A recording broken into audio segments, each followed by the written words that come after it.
Bismillahirrahmanirrahim. Assalamualaikum warahmatullahi wabarakatuh. Alhamdulillahillazi arsala rasulahu bil huda wa dinil haqq liyuzhirahu 'alad dini kullih wa kafa billahi shahida. Asyhadu an la ilaha illallah wahdahu la syarikalah wa asyhadu anna Muhammadan 'abduhu wa rasuluh la nabiyya ba'dahu. Allahumma shalli wa sallim ala sayyidina Muhammad wa ala alihi wa sahbihi ajma'in. Amma ba'd. Hadirin para jamaah, bapak-bapak, ibu-ibu yang dimuliakan Allah, wabil khusus anak-anakku santri-santriyah yang hadir pada kesempatan pengajian malam Rabu yang rutin kita lakukan setiap minggu. Dan malam ini kita melanjutkan pengajian kita, yaitu tentang akhlak. Sebelum kita memulai pengajian, marilah kita bersolawat, menyenandungkan salawat Rasulullah, agar kita mendapatkan wasilah dan mendapatkan syafaatnya nanti di yaumil akhir. Sebelum salawat, mari kita kirimkan Al-Fatihah untuk beliau dan buku yang kita kaji tentang akhlak pada malam hari ini. Kiramatil Fatihah. A'udzubillahi minasyaitonir rajim. Bismillahirrahmanirrahim. Alhamdulillahirabbil alamin. Arrahmanir rahim. Maliki yaumiddin. Iyyaka na'budu wa iyyaka nasta'in. Ihdinas siratal mustaqim. Siratal ladzina an'amta 'alaihim ghairil maghdubi 'alaihim waladdallin. Amin. Mari kita berselawat, senandungkan pada Rasulullah SAW.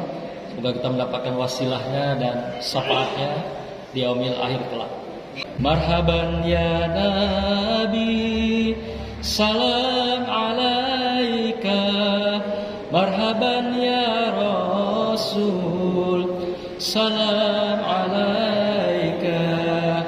Marhaban ya Habib, salam alaika. Marhaban salawatullah alaika. Ya sama-sama. Marhaban ya Nabi, salam alaika. Marhaban ya Rasul, salam alaika. Marhaban ya Habib, salam alaika. Marhaban salawatullah alaika.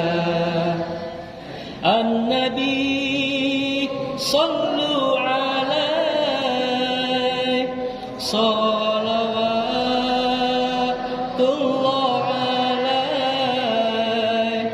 Wa yanalul barakah kullu man shalla alaih. Kullu man shalla alaih. Balik. Marhaban ya Nabi, salam alaika. Marhaban ya Rasul, salam alaika. Marhaban ya Habib, salam alaika. Marhaban salawatullah alaika. Ulang lagi. Marhaban ya Nabi, salam alaika. Marhaban ya Rasul, salam alaika. Marhaban ya Habib, salam alaika. Marhaban salawatullah alaika. Sadaqar Rasul. Mudah-mudahan kita mendapatkan syafaat beliau dan wasilahnya di sepanjang hidup kita dan juga nanti di akhirat yaumil akhir. Bapak Ibu hadirin jamaah yang berbahagia, kembali kita lanjutkan kaji kita pada malam hari ini. Lancar kaji itu pernah diulang. Saya ulang kembali apa yang pernah kita kaji pada sebulan yang lalu.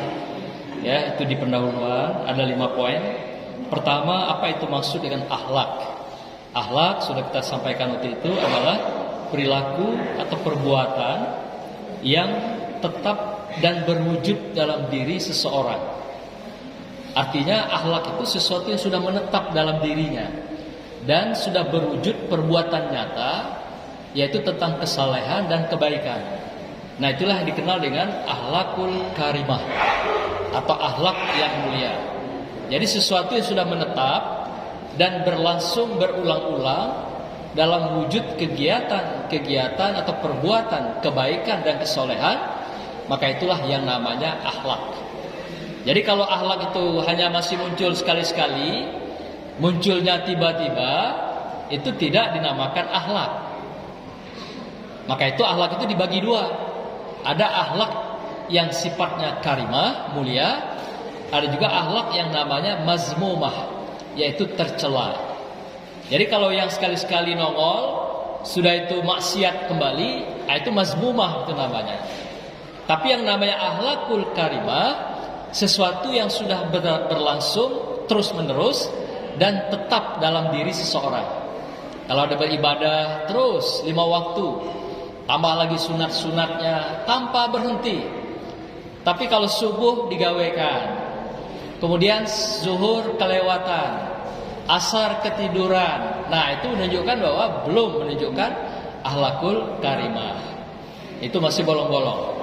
Apalagi sebentar lagi mau adanya pemilihan umum, ya kan? Nah, banyak nanti yang datang ke masjid, datang pakai sal, pakai kopiah haji. Jadi 5 tahun sekali dia masuk masjid. Nah, itu akhlakul karimah tuh? Tidak, itu mazmumah itu. Malah tercela itu. Jadi datang hanya untuk kepentingan politik, pakai kopiah haji dan sal. Nah, jadi yang namanya karimah itu sesuatu yang sudah menetap di dalam diri kita dan dia berwujud dalam perbuatan secara berkelanjutan. Itulah namanya akhlakul karimah. Yang kedua, apa itu maksud akhlak?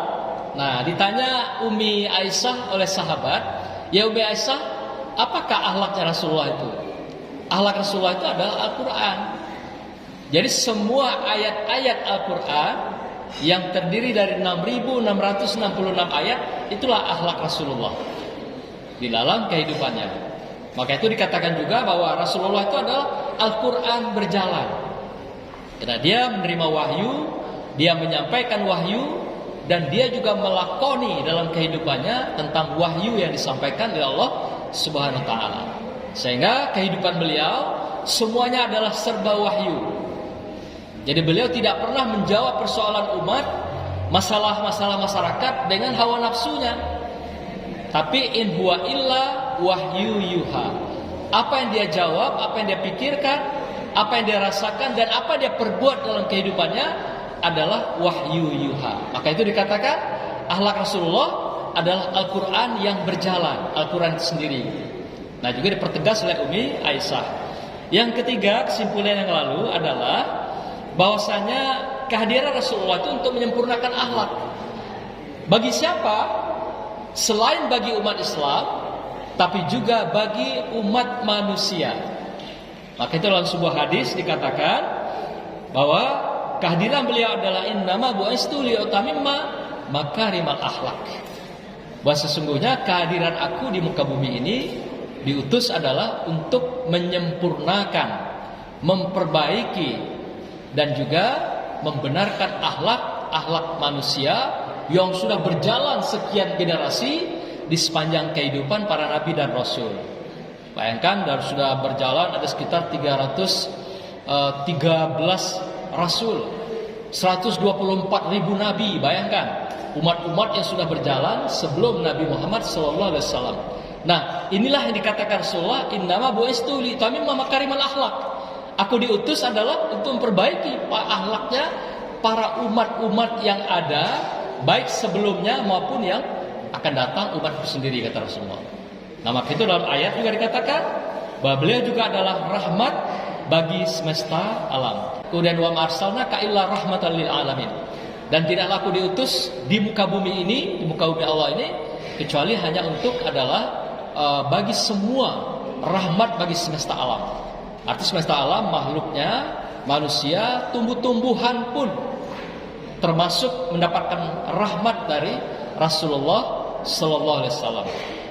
Kalau kita tahu bagaimana alam ini berkomunikasi, sebenarnya kita sangat malu dengan alam. Mereka setiap saat bertasbih.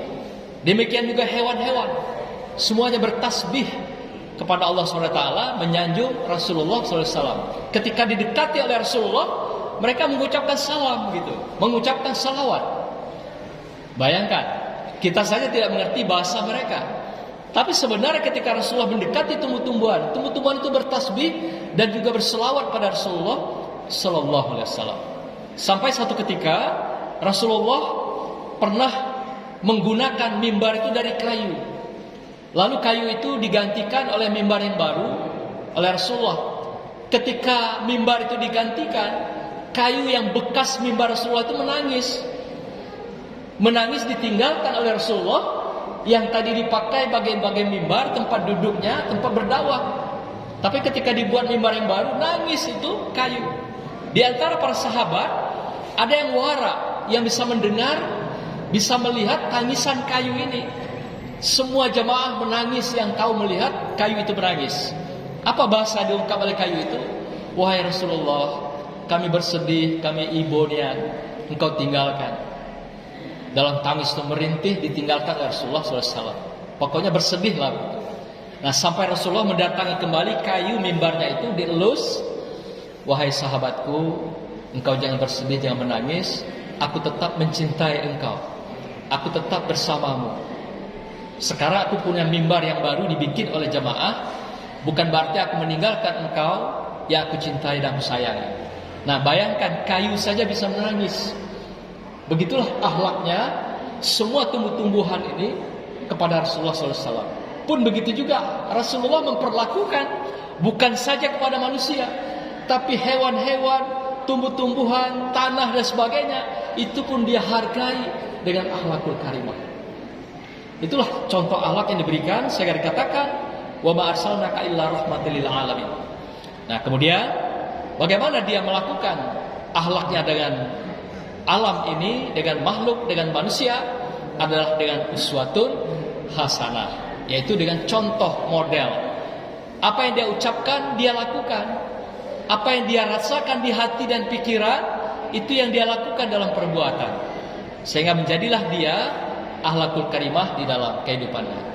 Nah, maka itu beliau sendiri mengatakan bahwa siapakah orang yang akhlak yang terbaik?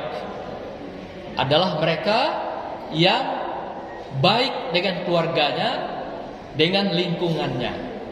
Aku adalah salah satu di antara orang yang terbaik dengan keluargaku dan lingkunganku. Nah, maka itu dalam pembahasan lalu kita katakan sempurnanya ibadah seseorang kalau dia telah berkeluarga. Ya, kalau jomblo gimana? Baru satu. Tapi kalau dia berkeluarga 70 kali lipat padilahnya. Jadi kalau model Ustadz Wahyudi ini, dia sudah menikmati sekarang tuh ya, fadilah 70 kali lipat karena sudah berkeluarga. Jadi ibadahnya sempurna, afdal gitu kan. Kalau Ustadz Rian sama Ari belum itu. Ya, kalau dia semayang baru sekok lah fadilahnya. Nah, kecuali kalau nanti dia melakukan walimatul urus, baru naik derajatnya sampai 70 kali lipat. Ibadahnya di sisi Allah SWT. Begitulah akhlak yang dicontohkan Rasulullah SAW. Hadirin yang berbahagia, malam ini kita kembali melanjutkan kajian kita. Ada di hadapan Bapak Ibu sekalian. Mungkin tidak semua saya bahas karena cukup banyak itu. Saya ambil pokok-pokok saja yang intinya nanti kita selesaikan sebelum azan. Yang pertama, bagaimanakah keberadaan kita di hadapan Allah SWT?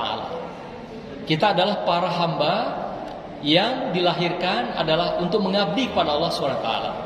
Sebagaimana diungkapkan dalam surah Az-Zariyat, dalam ayat 56, yaitu wa ma khalaqtul jinna wal insa illa liya'budun. Aku tidak menciptakan jin dan manusia agar mereka beribadah atau mengabdi kepadaku. Ini kata Allah Subhanahu wa taala. Jadi kehadiran kita, kata Allah dalam surah Zariyat ini, adalah untuk mengabdi, untuk beribadah kepada Allah Subhanahu wa taala.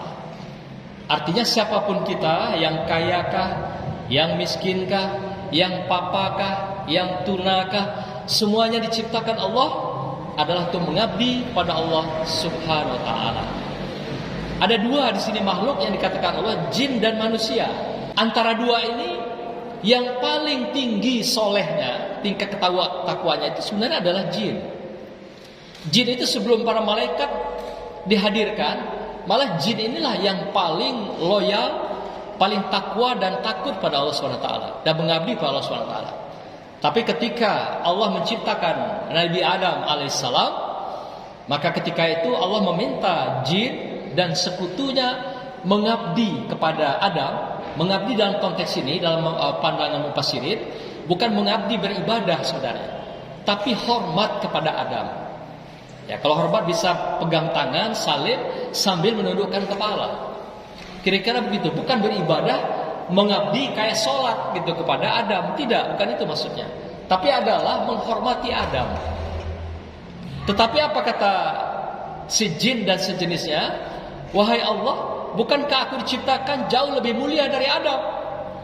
Aku diciptakan dari api, Adam diciptakan dari tanah. Jadi kata iblis, kata jin, ana khairu minhu. Aku lebih hebat, aku lebih sempurna dari dia. Kok aku disuruh mengabdi kepada Adam? Apa enggak terbalik? Seharusnya dia yang disuruh mengabdi kepada aku. Di samping aku duluan diciptakan lebih mulia. Si Adam diciptakan di belakang dan dari tanah. Kok aku yang disuruh mengabdi kepada si Adam? Nah, karena Allah dibantah dengan kesombongan jin ini, ana khairum minhu, aku lebih baik dari si Adam, maka Allah dalam ayat ini mengusir jin sekutunya. Kalau begitu pergilah engkau dari surga ini. Kenapa? Karena engkau hanya menimbulkan yaitu aduun, perpecahan, konflik dan pertikaian. Aduun itu adalah perpecahan, konflik. Maka tinggalkan surgaku ini. Engkau tidak layak hidup di surga ini. Carilah tempat yaitu sudah kusediakan, namanya adalah ardi, bumi, dunia. Nah, sebelum dia meninggalkan surga, jin dan sekutunya bersumpah dan minta izin pada Allah, ya Allah, aku ikhlas menerima keputusan engkau melemparkan aku ke dunia. Tapi izinkan aku, berikan kekuatan padaku untuk bisa menggoda Adam sampai kepada anak cucunya, nanti sampai dia bisa bersamaku di neraka kekal selamanya. Itu permintaan daripada jin dan sekutunya. Nah, maka itu nanti apa yang kita bahas hari ini, akhlakul karimah, akhlak Rasulullah dalam beribadah, yaitu ikhlas dan ihsan. Ada kaitan dengan jin nanti ini, karena teman kita di dunia ini jin itu yang setia gitu. Jadi dialah nanti yang mempengaruhi keikhlasan kita, dan dia juga yang akan mempengaruhi keihsanan kita. Jadi pembahasan kita hari ini adalah terkait dengan akhlak ibadahnya Rasulullah, yaitu bersumbu pada ikhlas dan ihsan. Nah, jadi esensi kita hadir di dunia ini adalah untuk mengabdi kepada Allah. Dalam hal pengabdian ini, atau dengan kata lain adalah ibadah, yaitu dibagi pada kedua hal. Dua hal itu yang dikenal dengan mahdoh dan ghairu mahdoh. Mahdoh itu artinya adalah murni, asli, atau istilahnya langsung. Langsung artinya hubungan kita dengan Allah SWT. Jadi tidak ada embel-embel lain, semuanya adalah lillahi ta'ala. Nah, kalau ghairu mahdoh itu bercampur. Artinya ada kaitan keterlibatan manusia atau makhluk lainnya di dalam ibadah-ibadah yang kita lakukan. Nah, jadi kalau sifatnya mahdoh, dikatakan beberapa hadis, itu adalah ibadah-ibadah yang murni, asli, langsung pada Allah. Contohnya apa? Sholat, puasa, atau mulai dari rukun Islam itu kita bersyahadat. Syahadat itu pada Allah Subhanahu wa taala. Jadi mahdoh itu sifatnya langsung hablum minallah, yaitu hubungan kita, ibadah kita dengan Allah Subhanahu wa taala. Nah, sedangkan ghairu mahdoh adalah akhlak ibadah yang ditunjukkan oleh Rasulullah SAW yang sudah melibatkan makhluk lainnya. Contoh misalnya kita bersedekah, melakukan silaturahim, ikut pengajian majelis taklim, itu ghairu mahdoh. Belajar, mengajar, atau juga kegiatan-kegiatan lain, perbuatan-perbuatan yang sifatnya kesalehan, itu semua adalah dinamakan dengan ghairu mahdoh. Nah, dengan kata lain, ibadah-ibadah yang sifatnya ghairu mahdoh itu adalah ibadah yang sudah melibatkan makhluk-makhluk atau manusia lainnya. Sedangkan mahdoh adalah kita langsung dengan Allah Subhanahu wa taala. Jadi ada dua macam, mahdoh dan ghairu mahdoh. Inilah akhlak dalam ibadah yang ditunjukkan Rasulullah Sallallahu Alaihi Wasallam. Bapak Ibu sekalian berbahagia, apa makna daripada ibadah dalam konteks ikhlas?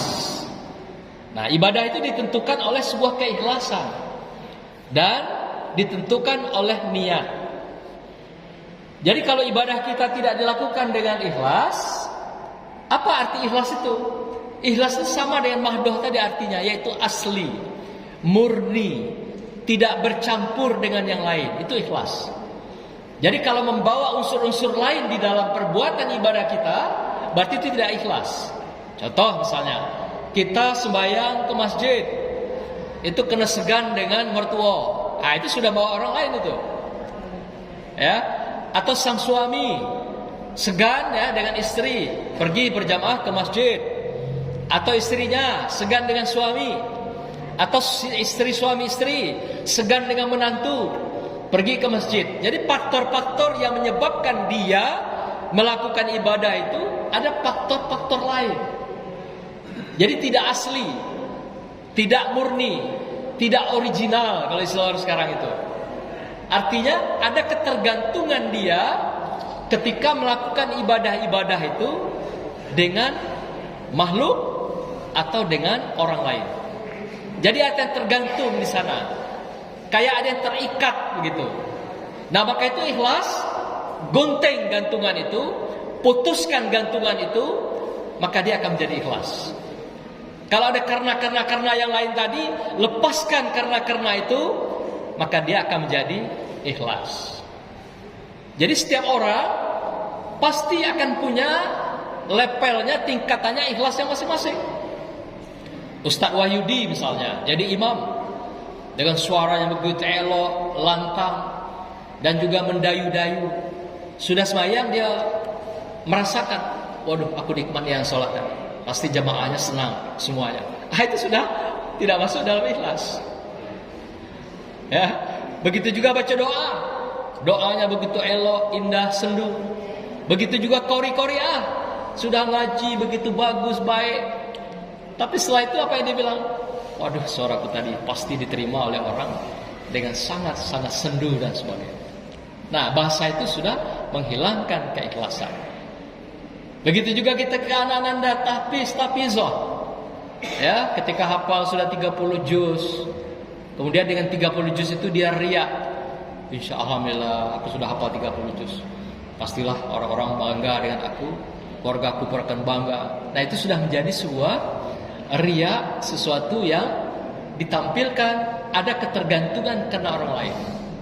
Maka itu luruskan, putuskan semua gantungan kita dengan orang lain, dengan makhluk, sehingga dia betul-betul apa yang kita lakukan itu semata-mata kita dan Allah.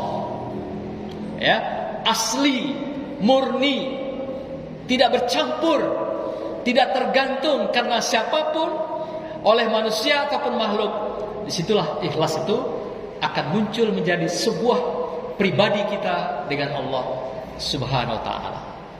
Jadi kalau masih ada kata, masih ada rasa, kita merasa bangga, merasa ujub, ya, puas, dan merasa sesuatu sanjungan yang kita peroleh dari apa kita lakukan dalam ibadah kita, artinya itu masih punya gantungan dengan orang lain, itu belum ikhlas. Nah, sepanjang ibadah yang kita lakukan tidak ikhlas, Rasulullah mengingatkan bahwa ibadah itu tidak sampai kepada Allah Subhanahu wa taala. Dia akan tersesat di perjalanan di muka bumi dunia Allah ini. Kemana kesasarannya nggak tahu. Yang jelas dia tidak sampai pada Allah Subhanahu wa taala. Dia akan berjalan kemana-mana menuju alamat palsu. Itu lagunya Ayu Ting Ting. Jadi ibadah-ibadah kita menuju alamat palsu nanti. Tidak sampai pada Allah Subhanahu wa taala. Oleh karena itu, setiap ibadah awali dengan niat. Mengapa? Supaya ketergantungan kita dengan makhluk tadi itu bisa kita pupuskan pelan-pelan, bahkan kita hilangkan sama sekali. Maka itu niatnya kita tanamkan dari awal. Innamal a'malu binniyat. Sesungguhnya setiap amal perbuatan tergantung dari niatnya. Dan niat akan menentukan kemana tujuan arah yang akan kita capai dalam perbuatan ibadah yang kita lakukan. Maka itu kenapa kita sholat, kita harus berniat. Nah, itu maksudnya untuk menegaskan tujuan kita mau kemana gitu. Soal lapas boleh atau tidak, nggak masalah. Lapas misalnya, sholli fardhu maghribi salasa rakaataini ma'muman lillahi ta'ala. Itu lapas niat. Tapi niat itu sebenarnya penetapan tujuan itu sebenarnya di hati kita. Maka itu ketika kita mengangkat takbir, Allah panjang dikit supaya niat itu bermukim di dada kita. Jangan Allah Akbar, tidak ada niat itu. Ya, Allah Akbar sampai di dada. Padahal mengangkat tangan itu pada ukuran telinga. Lama-lama dikit Allahu Akbar, masuk barang itu. Ya. Jadi jangan Allahu Akbar, tidak masuk itu. Kayak angin begitu lepas. Allahu Akbar itu ya. Tidak masuk. Jadi tumakninahnya sampai pada telinga. Allahu Akbar. Nah, mau pasang lapas boleh sebelum kita takbiratul ihram. Bacakan sholli pada maghribi, kita saja yang dengar. Tidak usah kuat-kuat pula kan itu kan. Nanti heboh pula kiri kanan. Nah, tapi ketika mengangkat takbir, di sanalah niat itu kita hujamkan. Ya, aku sholat maghrib 3 rakaat, hadap kiblat, jadi makmum lillahi ta'ala. Hati itu. Dan hati juga menghadapkan, wajah kita menghadapkan ke mana? Kiblat. Jangan dihadapkan ke mall. Lari juga itu niatnya itu. Ya, kalau tadi baru balik dari mall, nah bayangannya ketika angkat tangan, mall yang tadi dikunjungi gitu, nggak masuk itu sholatnya. Jadi pandangan kita, hati kita, batin kita kepada kiblat. Niat mengucapkan dalam hati, dan pandangan hati dan pikiran pada kiblat. Jadi Allah, hati kita berucap, aku sholat maghrib 3 rakaat. Allahu Akbar, baru letakkan. Jadi dari awal itu sudah menentukan tumakninah sholat kita.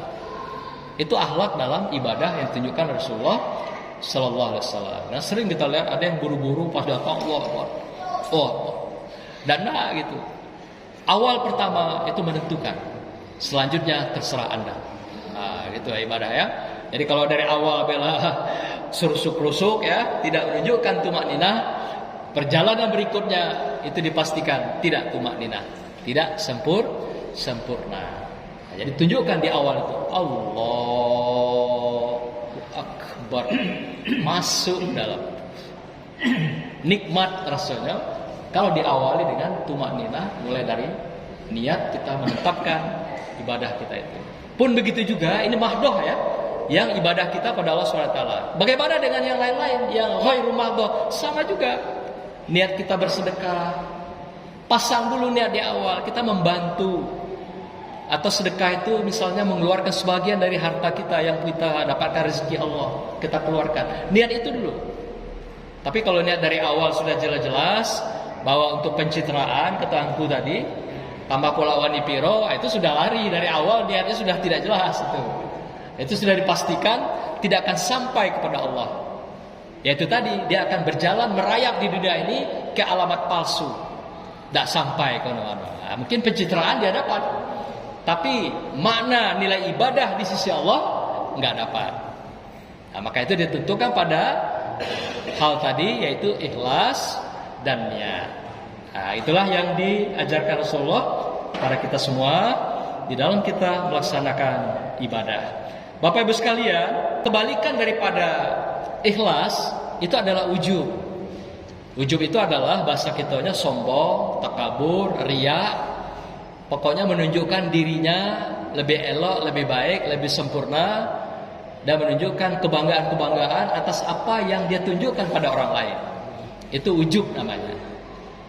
Dia beribadah malam hari, pagi-pagi bercerita, wah aku ngantuk nih, semalam bangun jam 2 sampai jam 4 sholat tahajud. Hilang itu pahala. Mubazir itu ibadah semalaman, tapi dia hanya untuk riak pada orang lain. Demikian juga puasa, ada yang puasa selama bulan Rajab 1 bulan. Wah, aku menikmatnya puasa sebulan penuh, puasa di bulan Rajab supaya nanti dapat menikmati danau Rajab. Wah, bercerita pula itu hilang kalau semua pahala puasanya itu. Nah, begitulah. Banyak sekali kisah-kisah orang-orang dalam masa Rasulullah, masa sahabat ya, yang beribadah yang ikhlas ini. Ada seorang beribadah selama 63 tahun. Dia siang malam melakukan ibadah, belum lagi ghairu mahdohnya juga, sedekah dan sebagainya. Tapi apa yang terjadi ketika dia wafat? Dikisahkan bahwa tidak satu pun ibadah itu diterima oleh Allah SWT. Tapi dari sekian banyak ibadah itu dilihat oleh malaikat ada satu terselip ibadah dia itu diterima oleh Allah SWT. Apa itu? Ketika dia pernah melihat seorang anak kecil yang digendong oleh ibunya menangis sejadi-jadinya. Rupanya karena kelaparan. Nah, oleh Pak Kiai ini, ulama ini, diberikan roti yang akan dia makan dengan segelas susu kepada anak itu. Spontan dia kasih dengan ikhlas, kayaknya begitu, dikasih dan makanlah anak itu dan minumlah susu anak itu dari sang ulama ini. Lalu dalam catatan tadi dilihat di bawah lembaran-lembaran itu tercatat dari sekian banyak 63 tahun dia berusia beramal, ternyata yang dicatat hanya satu itu, sepotong roti dan segelas susu yang ikhlas dia berikan pada seorang anak bayi yang sedang menangis kelaparan, dan itu dicatat dan itu membuat dia masuk surga. Nah, jadi Bapak Ibu sekalian, kita beribadah ini memang kenapa harus banyak dan berketerusan kalau dalam akhlakul karimah tadi? Karena kita tidak tahu yang mana ibadah kita itu yang memang kita ikhlas melakukan dan sesuai dengan niatnya gitu. Berarti kebanyakan ibadah kita itu niatnya benar, tapi perjalanannya tidak benar sehingga tidak sampai. Niatnya elok, tapi dilakukan dengan cara tidak baik, maka niat ini juga tidak sampai. Banyak sekali kisah-kisah. Pada masa Rasulullah sendiri ada seorang bernama Sapilah. Sapilah ini adalah pembantu Rasulullah yang sangat setia di Mekah. Sapilah melakukan hijrah mengikuti Rasulullah. Dalam perjalanan dia mengejar Rasulullah, dihadang oleh seekor singa. Singa yang besar datang menghadang dia. Lalu apa kata Sapilah? Karena dia niatnya ikhlas mau hijrah, dia katakan, wahai singa yang besar, aku adalah pembantu Rasulullah, aku ingin melakukan hijrah. Kalau engkau adalah juga umat Rasulullah, tolong temani aku, dampingi aku melakukan hijrah, kata Sapilah sambil marah-marah maki-maki si singa ini. Akhirnya si singa tertunduk dan juga berjalan beriringan dengan Sapilah, mengantarkan Sapilah sampai ke Madinah, yaitu menyusul Rasulullah mengikuti hijrah. Nah, begitulah ikhlas itu luar biasa dalam kehidupan seorang. Bapak sekalian, inilah beberapa yang kita sampaikan pada malam hari ini. Semoga akhlak kita dengan keikhlasan ini dan niat ini akan menyampaikan kita pada Allah Subhanahu wa taala. Pembagian daripada pembahasan berikutnya ada namanya yaitu ihsan. Ihsan itu adalah kita beribadah seakan-akan kita melihat Allah. Kalau kita tidak melihat Allah, yakinlah Allah melihat kita. Maka itu kita melakukan ibadah kita dengan baik dan sempurna seperti kita dilihat oleh Allah Subhanahu wa taala. Semoga ibadah kita lebih baik, lebih sempurna hari ini dan masa akan datang dengan mengikuti akhlakul karimah yang ditunjukkan oleh Rasulullah SAW. Demikianlah ceramah kita malam hari ini. Semoga Allah berkati dan rahmati kita semua.